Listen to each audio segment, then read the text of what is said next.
Code लिखना है इस टेबल को सर बनाने। Create table, create table, table name डाल दीजिए सर। टेबल का नाम आप कुछ भी चलो EMP कर देते हैं, ठीक है। Yes sir. हाँ, अब सेमीकोलन। सेमी कोलन नहीं बेटा, ब्रैकेट लगाएंगे। ठीक है सर। Bracket bracket. में कॉलम का नाम लिखेंगे, पहला कॉलम है आईडी आईडी। इंट, फिर आईडी इंट, किस में आएगी? इंट में। फिर फिर नेम, नेम नेम किस में लिखेंगे? वेरिएबल में। क्या क्या लिखेंगे? वेरिएबल, वेरिएबल के लिए सर वर वैर कैर। क्या लिखते हैं, वेरिएबल नहीं बेटा, टेक्स्ट में। और टेक्स्ट को वैर कैर में लिखते हैं। नाम मान लिया 20 कैरेक्टर तक में सबका आ जाएगा, वो लिख दिया हमने, ठीक है। Yes sir. फिर एज, एज एज किस में? इंटीजर में, इंट। इंटीजर में। और यस सर। सैलरी सैलरी भी इंटीजर में। डेसिमल में लिख देते हैं, यस सर, पॉइंट में डेसिमल भी में। हो सकती है। डेसिमल कर दिया हमने। यहाँ पे देखो 3 2 5 तो है ही, दशमलव के बाद भी 2 हम 8 कर देते हैं, 8,2 ऐसे। इसको सेमी कोलन लगाएंगे। इसको सेलेक्ट करके रन पे क्लिक करेंगे यहाँ पे, ठीक है। जैसे ही आप रन पे क्लिक करेंगे, यहाँ पे लिखा है एग्जीक्यूशन कंप्लीटेड, ठीक है। इसका मतलब क्या है? मतलब आपकी टेबल क्रिएट हो गई है। अब इसमें हमें ये डेटा इंसर्ट करना है, तो हम यहाँ पे लिखेंगे इंसर्ट इनटू। टेबल का नाम है EMP, ठीक है। और उसमें हमें वैल्यूज़ देनी है, ये वैल्यूज़ कर देंगे। और वैल्यूज़ में पहली है ID 1, और नाम को आपको बताया था टेक्स्ट जो भी होंगे वो हमें स्ट्रिंग वाले सिंगल कोट में लिखने हैं या डबल कोट में। तो राम लिख दिया हमने, एज 22, सैलरी कर दी हमने 30,000, ठीक है। दूसरे एम्प्लॉय की करनी तो कॉमा लगाया, ब्रैकेट लगाया, 2 कॉमा, सिंगल कोट में लिख दिया हमने शिवा, और एज लिख दी 35, सैलरी कर दी 50,000, ठीक है। सेमी कोलन लगा के बंद कर दिया। अब इस वाली लाइन को आप सेलेक्ट करेंगे और रन कर देंगे, तो ये डेटा जो है एग्जीक्यूट हो गया। अब हमें देखना है कि ये हो गया है नहीं, तो आप सेलेक्ट स्टार फ्रॉम EMP। ये तीनों लाइन एक साथ लिख के भी आप बाद में कर सकते हो इसको रन, या आप एक एक करके कर रहे तो इसको ही सेलेक्ट करेंगे और रन करेंगे, तो देखो ये डेटा यहाँ पे आ गया है। तो जिसको आप सेलेक्ट करके रन पे क्लिक करोगे वही लाइन एग्जीक्यूट होगी आपकी। तो सर टेबल, सर जो आउटपुट हमारा आया वो टेबल के फॉर्म में नहीं आया है। बेटा यहाँ पर क्योंकि ये ऑनलाइन हम एडिटर यूज़ कर रहे हैं, फॉर्मेट ऐसा ही है टेबल का। हम 1 लिखा है, ये साइन बन रहा ना, ठीक है। ये टेबल के यस सर। कॉलम का साइन बन रहा है, इसमें ये फॉर्मेट है, वो टेबल ही है, ठीक। तो समझ में आया। आप ऑनलाइन यहाँ से प्रैक्टिस कर सकते हैं जो चीज़ें हमने करी थी। अब हम अपने उस पर ही करेंगे वहाँ पे एक्चुअली, ठीक है। ये आपकी प्रैक्टिस के लिए हो गया, लेकिन समझने के लिए हम अच्छी तरह से फॉर्मेट जो विजिबिलिटी अच्छा है वो हमारा MySQL में ही है, उसमें हम कर लेते हैं।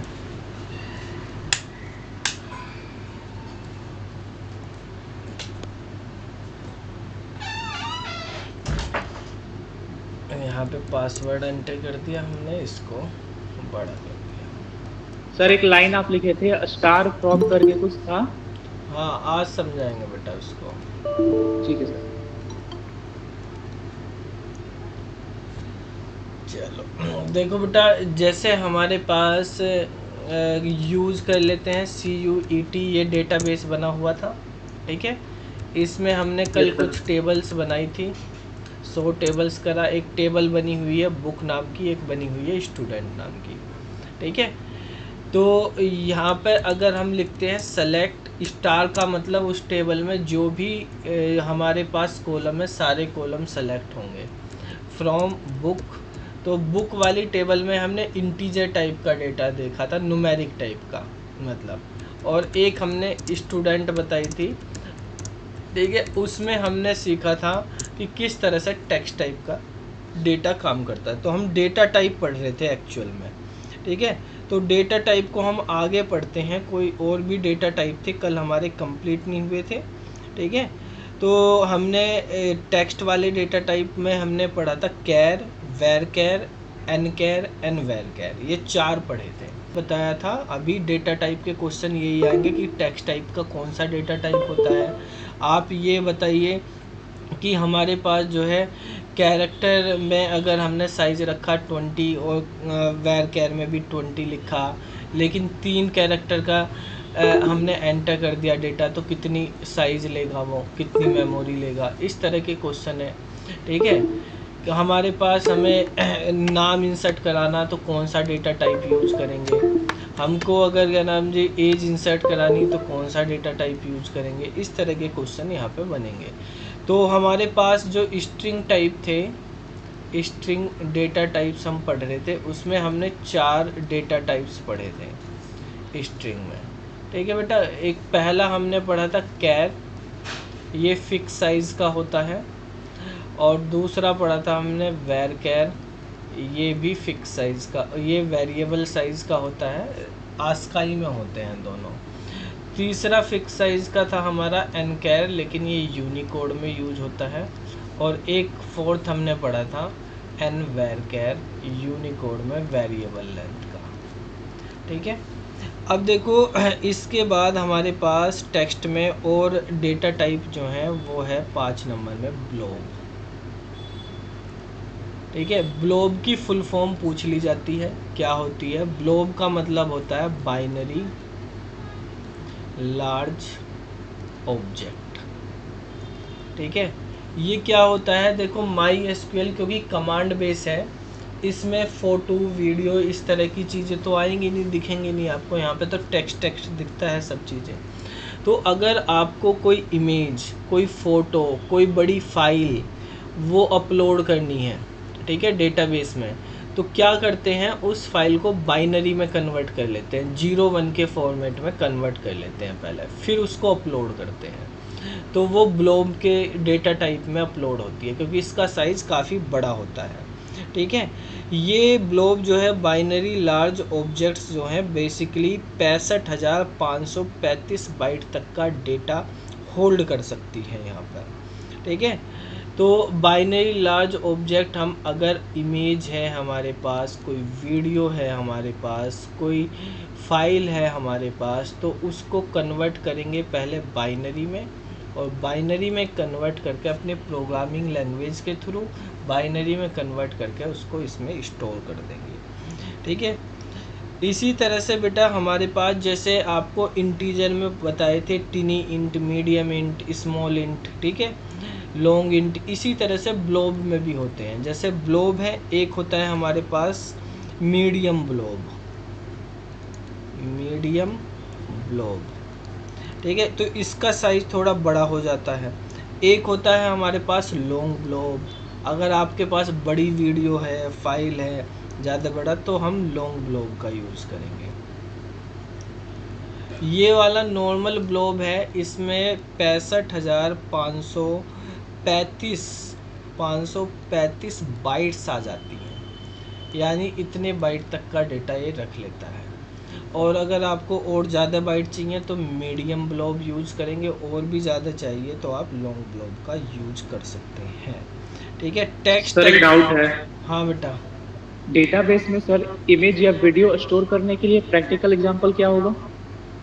प्रैक्टिकल एग्जांपल क्या होगा, प्रैक्टिकल में अपलोड कर दोगे बस आप इमेज। नहीं, कहने का मतलब सर कि कहाँ इसका यूज करते हैं, जैसे अभी सिर्फ टेबल आप बता रहे हो, टेबल बनता है उसमें टेक्स्ट या फिर इंटीजर स्टोर होता है, तो ऐसा कहीं पे सर समझाइए। देखो बेटा, आपने CUET का फॉर्म भरा है, ठीक है, वहाँ पे आपके साइन और फोटो अपलोड हुए होंगे। हाँ जी सर। ठीक है, वो फोटो और साइन अपलोड होके कहाँ पे गई हैं, वो डेटाबेस में ही गई हैं। Yes sir, yes sir. ठीक है, तो यहीं पे आ जाते हैं वो, लेकिन वो माई एसक्यूएल में डायरेक्टली नहीं आ सकते, यहाँ से नहीं कर सकते हम उनको। ठीक है, वो वेबसाइट के थ्रू ही होंगे, क्योंकि पहले वेबसाइट, जैसे उनकी वेबसाइट मान लें जावा या .NET में या किसी में भी बनी हुई है, वहाँ पे उस पेज पे आपने अपलोड करी, पहले उन्होंने उस फ़ोटो को, आपके फ़ोटो को क्या करा, बाइनरी में कन्वर्ट करा, वो प्रोग्रामिंग लैंग्वेज में होते हैं। ठीक है, बाइनरी में कन्वर्ट करके वो जो बाइनरी का कोड आया, उस बाइनरी के कोड को डेटाबेस में इंसर्ट कर देते हैं। ठीक है, कुछ जो है हमारे पास, जैसे एसक्यूएल सर्वर नाम का एक डेटाबेस है माइक्रोसॉफ्ट का, एसक्यूएल सर्वर। ठीक है, तो उसमें इमेज, फ़ोटो वगैरह अपलोड करने के लिए डायरेक्ट इमेज नाम का ही डेटा टाइप है, ये इमेज डेटा टाइप वहाँ पे यूज होता है, लेकिन ये डेटा टाइप जो है MySQL में नहीं है। ठीक है, आपके पास MS एक्सेस है, वो भी माइक्रोसॉफ्ट का है, तो उसने फाइल के लिए अलग से बना रखा अटैचमेंट नाम का डेटा टाइप है। ठीक है, और इमेज के लिए जो है वहाँ पर जो है इमेज के लिए भी उसने बना रखा OLE ऑब्जेक्ट। ठीक है, इस तरह के बना ऑब्जेक्ट लिंक एम्बेडेड। ठीक है, तो OLE ऑब्जेक्ट होते हैं हमारे पास, उनके थ्रू हमारे पास वहाँ पे अपलोड हो जाते हैं फ़ोटो। ठीक है, तो बेसिकली हमारे पास यहाँ पे ब्लॉब तरीका है, वो कर सकते हैं, नहीं तो SQL सर्वर भी हमारे MySQL, SQL सर्वर, ओरेकल, ये ज़्यादातर 3 डेटाबेस हम यूज़ करते हैं। नॉर्मल मीडियम साइज़ की जितनी भी ऑर्गेनाइजेशन है वो इनका यूज़ करती है, MySQL, SQL सर्वर या हमारे पास ओरेकल। ठीक है, जिसमें काफ़ी बड़ा भी होता है आजकल, और भी बिग डेटा वगैरह के कॉन्सेप्ट आ गए, लेकिन इनमें भी नॉर्मली हमारे पास चलता है। ज़्यादातर कंपनियों के आपको अभी काम मिलता है तो इन्हीं में ही करते हैं हम, SQL वगैरह में ही। तो ब्लॉब का सबसे ज़्यादा होता है, क्योंकि इमेज में डायरेक्टली रखने से ज़्यादा साइज आ जाता है, ज़्यादा बड़ी इमेज होगी तो ज़्यादा हो जाएगा, बाइट में कन्वर्ट कर लेते हैं हम उसको जब बाइनरी में, तो कम में ही काम चल जाता है। तो देखो बेटा, हमारे पास जो है एक डेटा टाइप SQL सर्वर में ही होता है, ऐसे ही एक होता है टेक्स्ट नाम का, तो उसमें भी बड़ी फाइल वगैरह है, तो हम उसको कन्वर्ट करके टेक्स्ट में, या ज़्यादा बड़ा टेक्स्ट लिखना तो टेक्स्ट में हम लिख सकते हैं। तो टेक्स्ट के लिए हम ये डेटा टाइप यूज़ करेंगे, लेकिन अभी आपके सिलेबस में जो पूछे जाएंगे इनकी फुल फॉर्म ही पूछी जा सकती है ब्लॉब वगैरह की, नहीं तो आपको वैर कैर और कैरी, ये 2 ही मेन इम्पोर्टेंट है। ठीक है, प्रैक्टिकली आपको वैर कैर ही करना है, आपको इतने बड़े की अभी कोई ज़रूरत नहीं पड़ेगी। वहाँ पे कोई क्वेरी भी आएगी, क्वेरी में सब में वैर कैर वाला ही आएगा। ठीक है बेटा, एक हमारे पास होता है क्लोब, नाम से भी होता है CLOB, क्लोब। क्लोब का मतलब होता है कैरेक्टर लार्ज ऑब्जेक्ट। ब्लॉब और क्लोब में क्या डिफरेंस होता है कि ब्लॉब में डेटा को बाइनरी में कन्वर्ट करा जाता है पहले, तब अपलोड करा जाता है। क्लोब में डायरेक्ट टेक्स्ट के लिए होता है, ये फाइलों को अपलोड करने के लिए होता है। फाइलें होती हैं उसमें कंटेंट टेक्स्ट में लिखा है, जैसे टेक्स्ट फाइल है, तो वो character by character he upload करता है। ठीक है, तो ये कैरेक्टर लार्ज ऑब्जेक्ट यूज होता है उसमें। तो ये हमारे पास कुछ टेक्स्ट के डेटा टाइप थे। थर्ड नंबर आते हैं हमारे पास, एक हमने न्यूमेरिक पढ़े, दूसरे स्ट्रिंग वाले यानी टेक्स्ट वाले थे, तीसरा है हमारे पास टाइम वाले। डेट और टाइम की ज़रूरत पड़ती है हमें। हाँ बेटा। सर ये 65535 बाइट है या फिर बिट है? कौन सा बेटा? ब्लॉक का रेंज। ये बाइट्स है बेटा, बाइट्स। 535 होगा या 536? 535 ही है इसमें। ठीक है, जीरो नहीं कंसीडर करेंगे? नहीं बेटा, ये साइज का लिया है, इसमें ये नहीं कहा यहाँ से यहाँ तक, ये रेंज नहीं बताई है, इतने साइज का होता है इसमें। ठीक है, इसमें 65,535 बाइट होती हैं ये, जब हम ब्लॉब में यूज करते हैं। Date and time.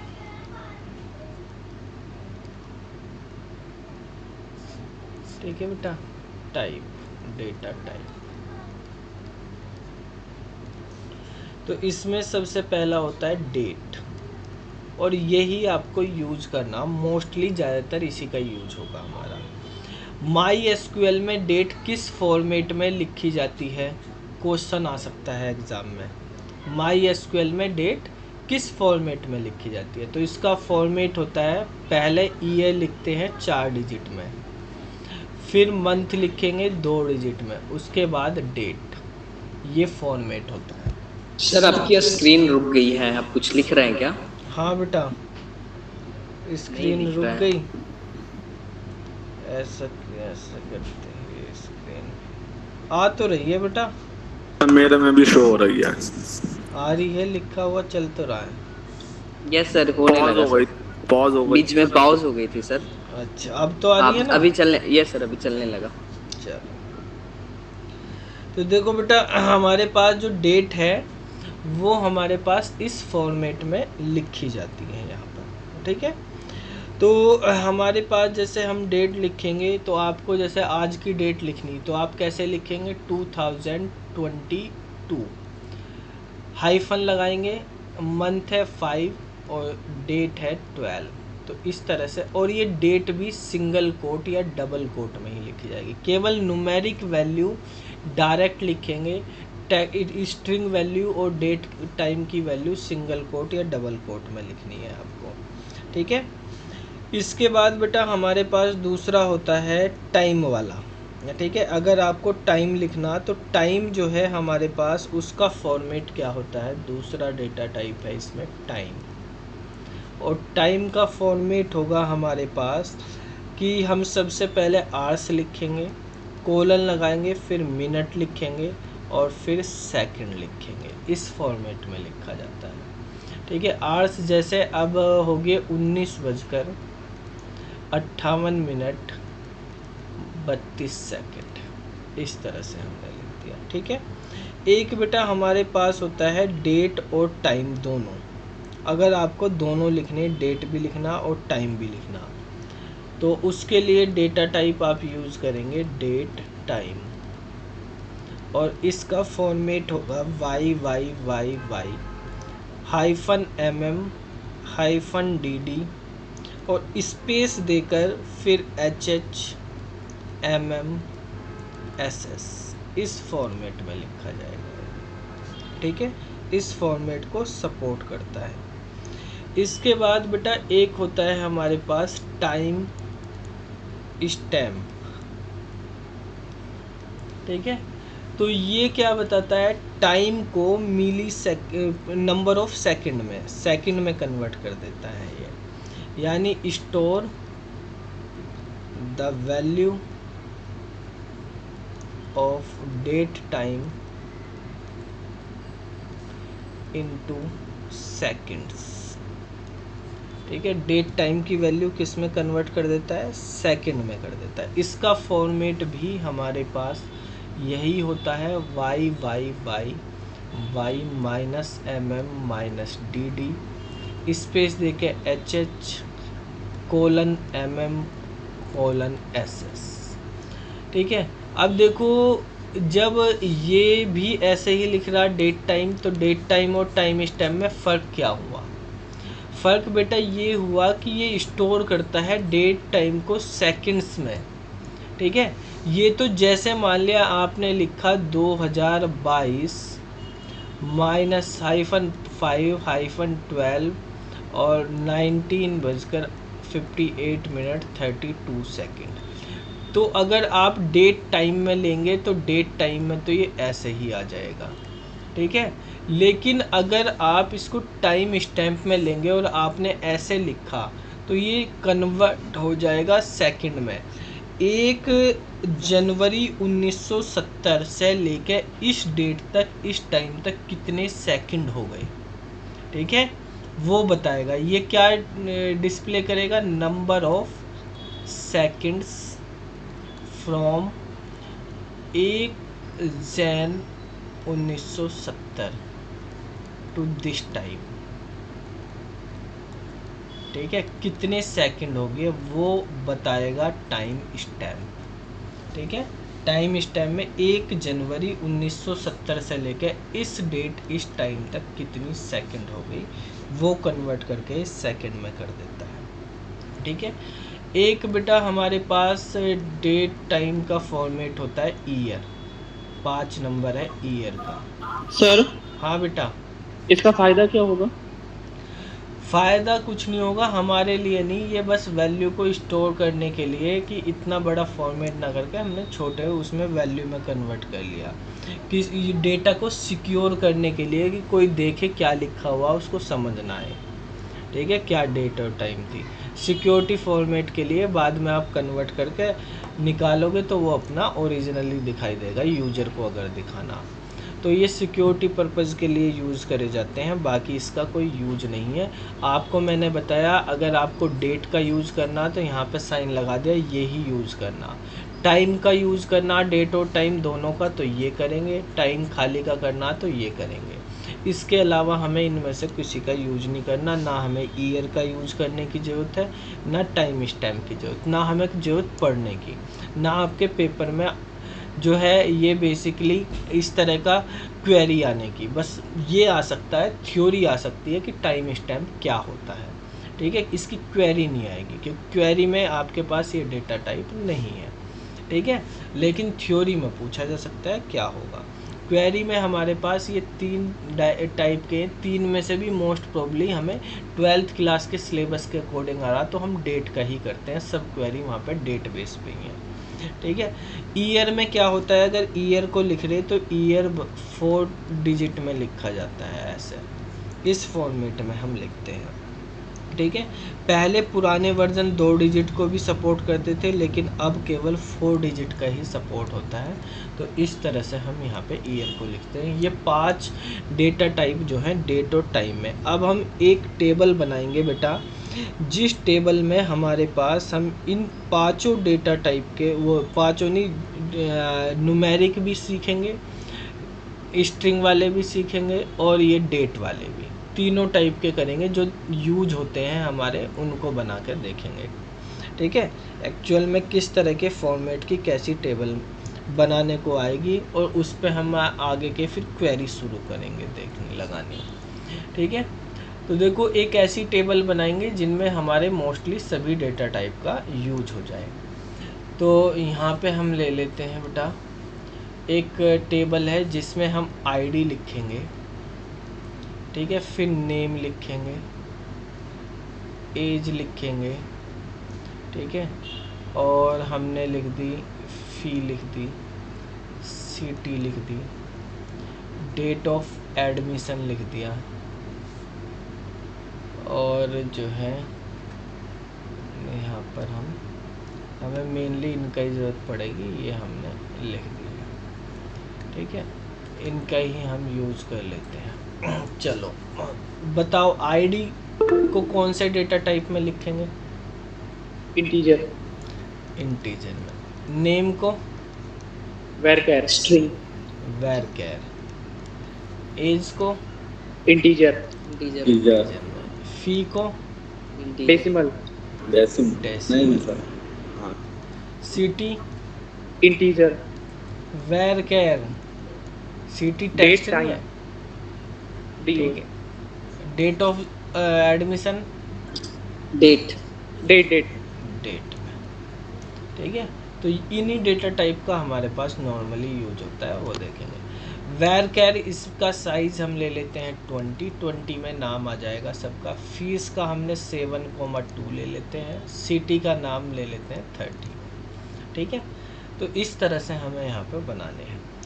आपको कहाँ पर यूज होता है क्या बेटा?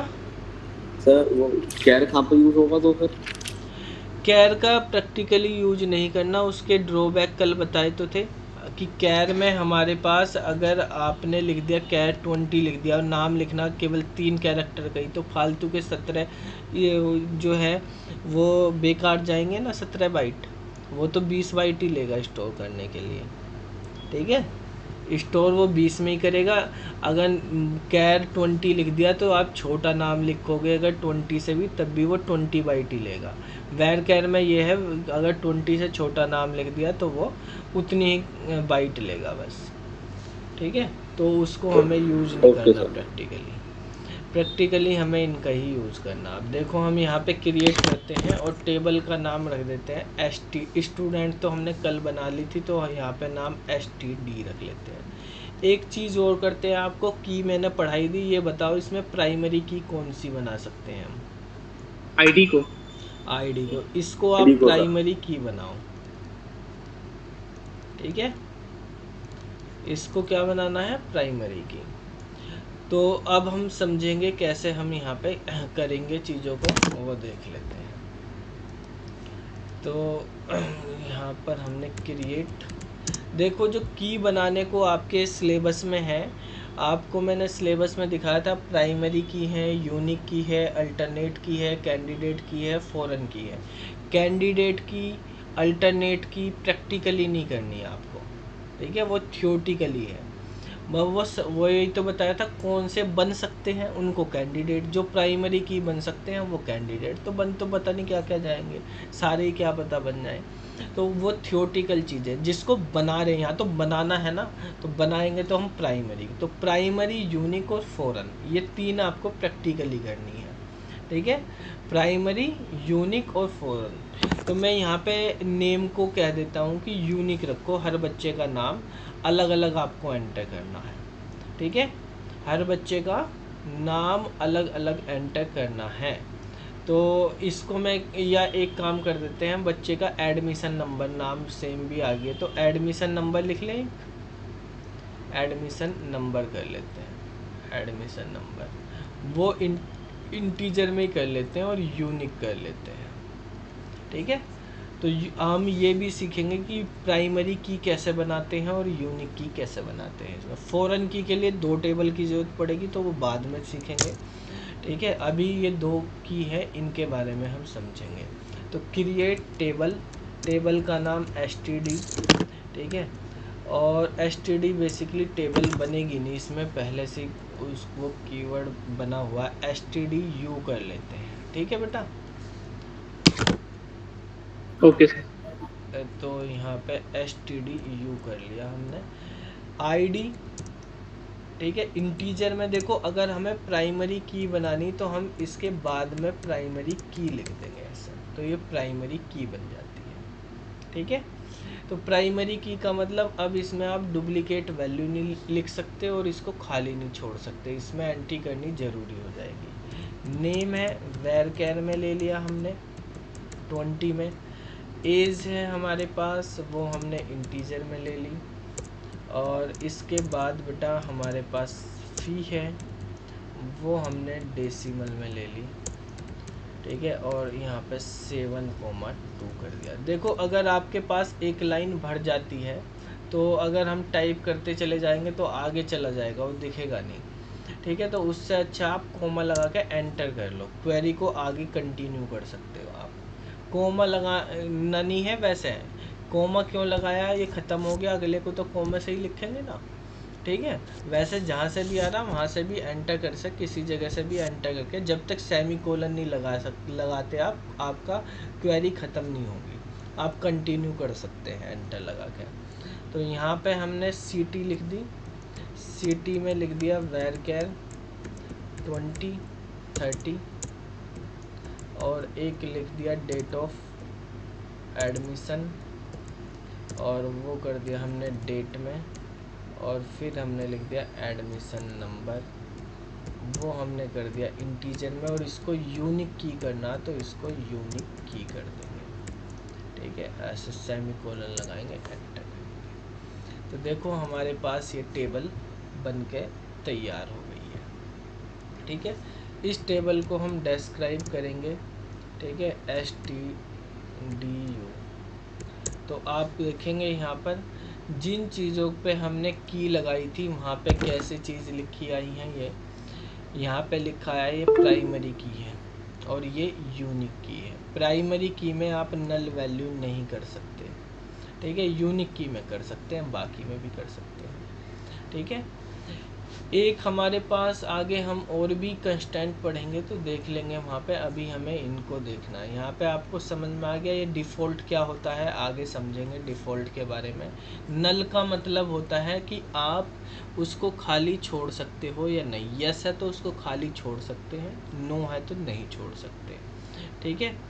आप कौन सी की लगाई है आपने, तो की बता सकते हैं, प्राइमरी की लगाई है या यूनिक की लगाई है, वो आप बना सकते हैं। तो इस तरह से हमारे पास टेबल क्रिएट हो जाती है बेटा। समझ में आई चीज़ें आपको।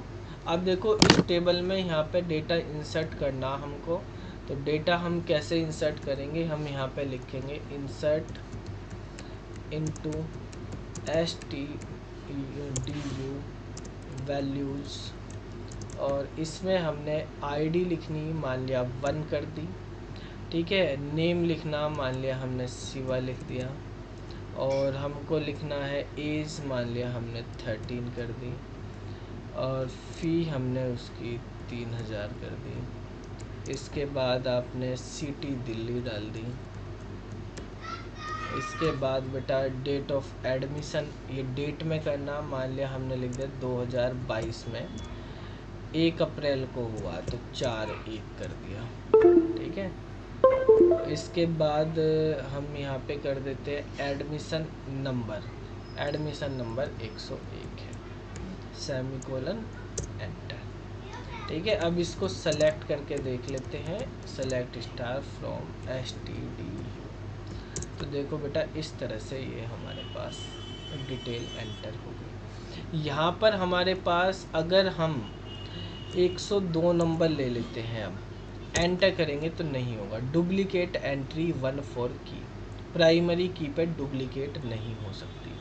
अगर हम चलो डुप्लीकेट हटा देते हैं, यहाँ पे 2 कर देते हैं, लेकिन इसको 101 ही कर देते हैं तो भी नहीं होगा। अब डुप्लीकेट एंट्री 101 बता दिया, क्योंकि यूनिक हैं ये दोनों, प्राइमरी की और यूनिक की में डुप्लीकेट एंट्री नहीं हो सकती।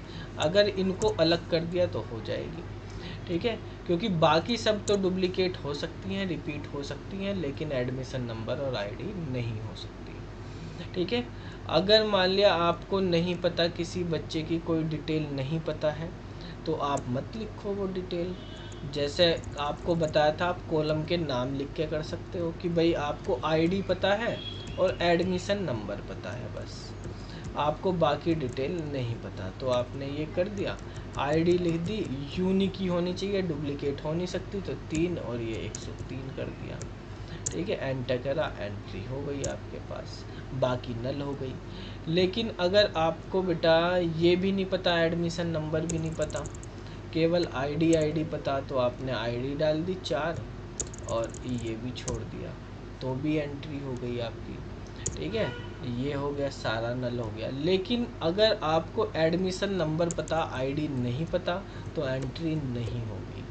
एडमिशन नंबर आप कह रहे हो कि 105 है किसी बच्चे का, तो एंटर करोगे तो नहीं होगा, क्योंकि आईडी जो है वो खाली नहीं हो सकती, वो प्राइमरी की है, ठीक है। एडमिशन नंबर जो है वो खाली हो सकता है, लेकिन आईडी खाली नहीं हो सकती। आईडी आपने 5 भी कर दी तो हो गया, एडमिशन नंबर कितने भी रख लो खाली, कोई बात नहीं है, लेकिन आईडी नहीं खाली होगी। समझ में आ गई बात? प्राइमरी की और यूनिक की में क्या डिफरेंस और कैसे काम करते हैं? Yes sir. Yes sir. चलो, तो ये तो हो गया बेटा हमारे पास डेटा टाइप कौन कौन से हमारे होते हैं और किस तरह से हम की का यूज़ करते हैं। इनको आप अच्छे से प्रैक्टिस करना, वहाँ पे ऑनलाइन भी आप बना सकते हैं इनको, ठीक है। अब हम ये सेलेक्ट वाली चीज़ है, इसको समझते हैं। आप कह रहे थे कि ये सेलेक्ट क्या है, इसके बारे में देखो। सेलेक्ट का मतलब होता है कि डेटा को सेलेक्ट करना। ये हमारे पास DQL है। क्या है?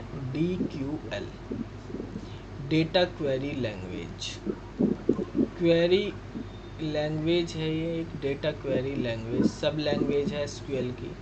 इसमें हम सेलेक्ट का यूज़ करते हैं कि हमें टेबल से डेटा सेलेक्ट करना। तो ये हम 4 तरीके से यूज़ करते हैं। पहला तरीका कि सेलेक्ट करना हमें all rows and all columns, ठीक है। तो हम लिखेंगे सेलेक्ट स्टार फ्रॉम टेबल का नाम, ठीक है। तो देखो ये 3 चीज़ें फिक्स हैं हमारे पास, ये कीवर्ड है। ये स्टार जो है, स्टार का मतलब होता है ऑल कॉलम, ठीक है। तो हमने ऑल रो लिखी, रो को लिखने की कोई ज़रूरत नहीं, वो बाय डिफ़ॉल्ट ऑल ही होती है, ठीक है। रो बाय डिफ़ॉल्ट सारी ही आती हैं, केवल कॉलम को हमें बताना होता है कि सारे करने या कुछ ही करने हैं हमें। त्रिलोक बेटा माइक्रोफोन बंद कर लो, ठीक है। तो दूसरा हमारे पास है कि select all rows and some column. Column हमें सारे नहीं चाहिए, कुछ ही चाहिए, सम कॉलम्स, तो हम क्या करते हैं, select column 1 column 2 and so on, जो भी कॉलम चाहिए फ्रॉम टेबल का नाम। ठीक है बेटा। अभी देखो हमने जो भी क्वेरी लगाई थी सेलेक्ट की, पहले वाली लगाई थी, सेलेक्ट स्टार फ्रॉम टेबल का नाम, तो सारी चीज़ आई थी, सारे कॉलम और सारी रो इसमें आ रही थी। अब हमें केवल मान लिया किसी की आईडी नेम और उसके सिटी चाहिए बस, और कुछ नहीं चाहिए। तो हम यहाँ पे लिख देंगे select ID comma name comma city from STDU। तो ये तीन ही चीज़ आई है। तो ये सेलेक्ट करने के लिए कि आपको क्या डेटा सेलेक्ट करना है टेबल से। भाई टेबल में तो बहुत सारा डेटा, आप अमेजन की ऐप पे जाते हो, वहाँ पे काफ़ी सारा डेटा होता है, लेकिन सारा डेटा आपको तो नहीं करना। ठीक है, आपको तो कुछ चाहिए, कोई प्रोडक्ट, लैपटॉप ख़रीदना, मोबाइल ख़रीदना, वो सर्च करे तो उसकी इन्फॉर्मेशन आ जाती है। ठीक है। अब देखो यहाँ पर हमारे पास, मैंने आपको बताया कि सेलेक्ट वाली क्वेरी 4 तरीके से यूज होती है। 2 तरीके तो ये हो गए इसके, 2 तरीके और क्या है कि आपको सारी रो नहीं चाहिए, रो सारी आ रही है, रो कुछ चाहिए आपको। ठीक है, कॉलम सारे चाहिए लेकिन रो सारी नहीं चाहिए। ठीक है, स्पेसिफिक रो चाहिए। तो उसके लिए हम 3rd नंबर यूज़ करते हैं कि select all columns but specific row. ठीक है, और 4th नंबर है select some column and some rows. Specific का मतलब समी है, स्पेसिफिक बोल दो या सम बोल दो। ठीक है, कुछ ही रो चाहिए आपको। देखो ये जो 2 क्वेरी हैं पूरा SQL इन्हीं पे बेस है। ठीक है, जो हमें सेलेक्ट का करना, आगे हम जितना भी पढ़ेंगे अभी क्लास SQL की, वो इन 2 क्वेरी को ही पढ़ेंगे। तो क्या है ये 2 क्वेरी, पहले ऑल कॉलम की बात है, तो सेलेक्ट कॉलम लिखते हैं हम, सेलेक्ट के फ़ौरन बाद कॉलम लिखे जाते हैं, तो हम स्टार का मतलब सारे कॉलम, फ्रॉम टेबल का नाम। अब यहाँ पर जब भी हमें रो को वो करना रेस्ट्रिक्ट कि कंडीशन लगानी, केवल यही रो चाहिए, तो वेयर लगाते हैं, और वेयर के बाद में कंडीशन देंगे कि किस कंडीशन के हमें रो चाहिए वो। तो ये वेयर क्लोज जो है ये बताता है हमें कि कौन सी रो चाहिए, और कंडीशन कैसी चाहिए, कंडीशन के बेस पे ये अलग अलग है। कंडीशन बनानी ही पूरी SQL है। अब आगे जो हम सीखेंगे वो कंडीशन बनाना ही सीखेंगे। ठीक है, क्वेरी तो इसमें यही है, सेलेक्ट करना, डिलीट करना, इंसर्ट करना, क्रिएट करना, यही क्वेरी है बस। ठीक है, बस कंडीशन सीखनी है हमें, इन क्वेरी पे कंडीशन कैसे लगेंगी। तो यहाँ पर है हमारे पास आगे कि हमें कुछ ही कॉलम चाहिए, तो उन कॉलम के नाम दे दो, column 1 column 2 and so on, जो भी कॉलम चाहिए फ्रॉम टेबल का नाम लिख देंगे और वेयर कंडीशन लगा देंगे। तो इस तरह से होंगे। तो हम देखो ये तीसरे वाली क्वेरी समझते हैं कि मुझको केवल उस स्टूडेंट की डिटेल दिखाओ जिसकी आईडी जो है हमारे पास 1 हो। ठीक है, आईडी 1 हो, उसकी डिटेल दिखाओ, सारी डिटेल दिखानी। तो सेलेक्ट करेंगे स्टार फ्रॉम टेबल का नाम है STDU और वेयर लगा देंगे, वेयर आईडी इक्वल टू 1। तो देखो जिसकी आईडी 1 थी केवल उसी की डिटेल आई है, बाकी की नहीं आई। कॉलम सारे आ गए क्योंकि स्टार लगे। अब इसमें भी 1 वाले की आपको केवल आईडी, नेम और फीस चाहिए बस। तो आप यहाँ पे लिख देंगे सेलेक्ट आईडी चाहिए आपको, नेम चाहिए और फीस चाहिए बस इसकी, फ्रॉम STDU। ठीक है, वेयर आईडी इक्वल टू 1। तो ये चीज़ निकल के आ गई। ठीक है, तो इस तरह से हमारे पास ये सेलेक्ट की क्वेरी यूज होती है। समझ आ गया बेटा यहाँ तक सभी को? Yes sir. तो ये क्वेरी आपको वहाँ पर ऑनलाइन जो है बनानी है, करनी है। यहाँ पर आप ये टेबल बना के अलग अलग डेटा डाल के ऐसे सेलेक्ट करके ये क्वेरी सीखेंगे, ठीक है। तो बाकी फिर हम कल पढ़ेंगे। आज की क्लास में इतना ही रखते हैं, इनकी प्रैक्टिस कर लेना। आप प्रैक्टिस करके जो है आपको वीडियो भी बता दी थी, वहाँ से आप देख सकते हो वीडियो भी, ठीक है। उनसे प्रैक्टिस कर सकते हो, उसमें भी ये सब चीज़ें बताई हुई हैं, ठीक है। Okay sir.